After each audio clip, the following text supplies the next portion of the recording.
ए संगी मोर बात ला सुनना कहना हाँ कहो मोर दिल घालो तोरे संग है हाँ झन भूला बे मोर मायाला संगी जिंदगी भर भर संग रही वो हाथ में हाथ धर के दोनों सुख दुख ला संग सही वो हाथ में हाथ धर के दोनों सुख दुख ला संग सही वो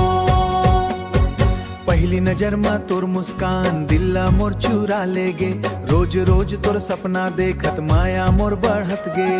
तोर बात में अपनापन है तोर संग मोर संसार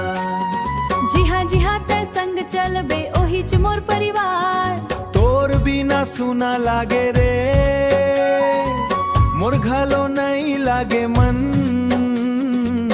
यही है मोर बचन हाँ झन भूला बे मोर मायाला दिल में बस के तोर नाम संगी बन के संग निभावो रही ही अटूट ये लगा संगी बन के संग निभावो रही ही अटूट ये लगा बरखा होए या घाम परे तोर संग हंस चलहूं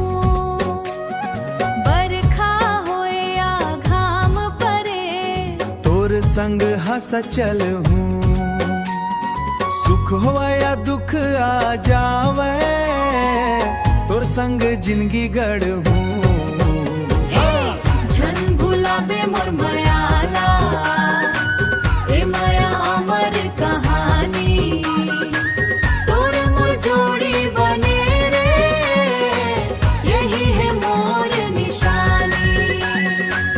तोर मोर जोड़ी बने रे यही है मोर निशानी झन भूला बे मोर मायाला ए माया अमर